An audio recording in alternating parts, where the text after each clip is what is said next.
അഖിലലോക പരിപാലകനായ അള്ളാഹു മനസാ വാച കർമ്മണ അവനിൽ നിക്ഷിപ്തമായ അധിഷ്ഠിതമായ അനുഗ്രഹീതമായ ജീവിതം നയിക്കാൻ നമുക്കൊക്കെ തൗഫീഖ് തന്ന് അനുഗ്രഹിക്കുമാറാകട്ടെ. ഹബീബായ മുഹമ്മദുർ റസൂലുള്ളാഹി സ്വല്ലല്ലാഹു അലൈഹി വസല്ലം ലോകൈക ഗുരുവാണ്. അവിടുന്ന് കൊണ്ടുവന്ന അള്ളാഹുവിൻ്റെ ആശയങ്ങളും ചിട്ടകളും നിർദ്ദേശങ്ങളും ജീവിതത്തിൽ പാലിച്ച് ആ ചര്യ അപ്പടി അനുധാവനം ചെയ്യാനുള്ള ഇഖ്ലാസും തഖ്വയും ഇൽമും അമലും നമുക്കൊക്കെ തന്ന് അള്ളാഹു അനുഗ്രഹിക്കുമാറാകട്ടെ. ആമീൻ എന്ന് ആമുഖമായി ദുആ ചെയ്യുകയാണ്.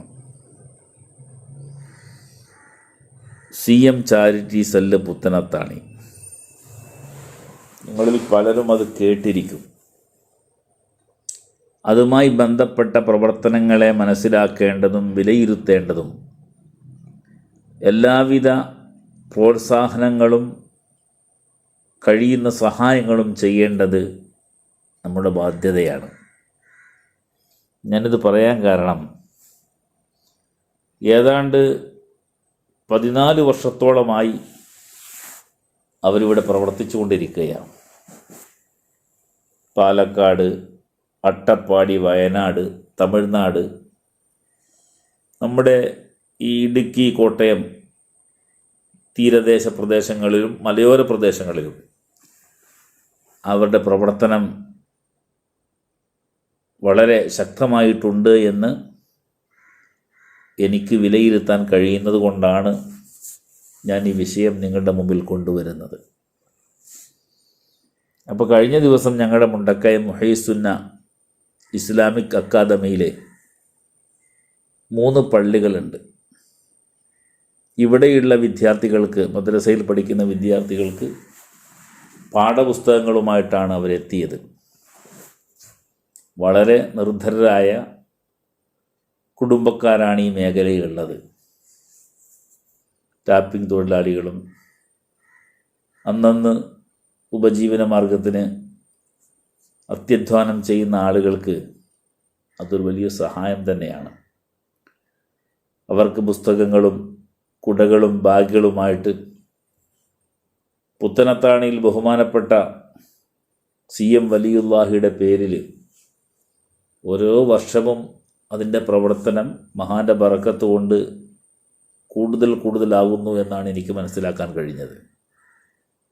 പാലക്കാട് നമ്മുടെ ഒരു സഹപ്രവർത്തകൻ ഇവരുടെ പ്രവർത്തനത്തെക്കുറിച്ച് എന്നോട് സൂചിപ്പിക്കുകയുണ്ടായി. അതേപോലെ തന്നെ വയനാട്, അട്ടപ്പാടിയിലൊക്കെ വളരെ അത്യന്താപേക്ഷിതമായ ഈ ഒരു മദ്രസ സിസ്റ്റത്തിൽ മാത്രമല്ല 14 വർഷമായിട്ട് പ്രവർത്തിക്കുന്ന ഏതാണ്ട് 29ഓളം മഹല്ലുകളിൽ ഇതിൻ്റെ പ്രവർത്തനം വ്യാപിപ്പിച്ചിട്ടുണ്ട്. ഈ മഹല്ലല്ലാതെ കിടക്കുന്ന പ്രദേശങ്ങളിലും ഇവരുടെ ശ്രദ്ധ എത്തിയിട്ടുണ്ട് എന്നുള്ളത് ശ്ലാഘനീയവും അഭിനന്ദനാർഹവുമാണ്. അപ്പോൾ ഈ ചാരിറ്റി ഇപ്പോൾ ഏതാണ്ട് നമ്മുടെ ഈ കോട്ടയവുമായിട്ട് ബന്ധപ്പെട്ട് കുറേ വർഷങ്ങളായി ഉലൂഹിയത്ത്, കാരണം കുറച്ച് സ്ഥലപ്രദേശങ്ങളുണ്ട് ഇവിടെ, ചെന്നാപ്പാറ, കൊമ്പുകുത്തി, കോരുത്തോട്, കുഴിമാവ്, അങ്ങനെയൊക്കെയുള്ള സ്ഥലങ്ങൾ വളരെ അകന്നു കിടക്കുന്ന സ്ഥലങ്ങളാണ്. മുഅ്മിനീങ്ങൾ തന്നെ താമസം തന്നെ അടുത്തടുത്ത് താമസക്കാരും കുറവാണ്, കാരണം മലമ്പ്രദേശങ്ങളല്ലേ.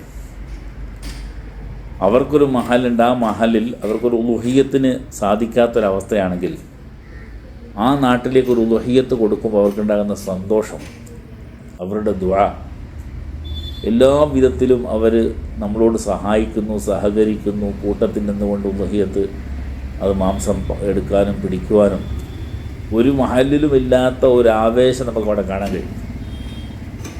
എന്തുകൊണ്ട്? അവരിൽ ഒരു സമ്പന്നൻ വന്നിട്ട് ഒരു മേടിച്ചു കൊടുക്കാനുള്ള സാഹചര്യം അവിടെ ഇല്ല. അവരെല്ലാം കൂടെ പിരിവിട്ടാലും ഒരു ഉലൂഹിയത്തിന് ശേഷി ഉണ്ടാവില്ല.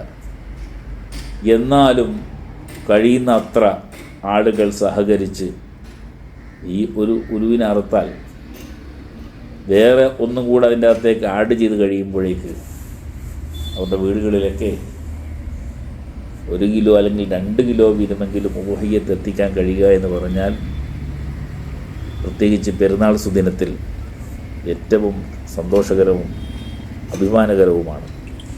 അള്ളാഹു അതുമായി ബന്ധപ്പെട്ട ആളുകൾക്കൊക്കെ അർഹമായ പ്രതിഫലം നൽകട്ടെ എന്ന് ഞാൻ ദുആ ചെയ്യുന്നു.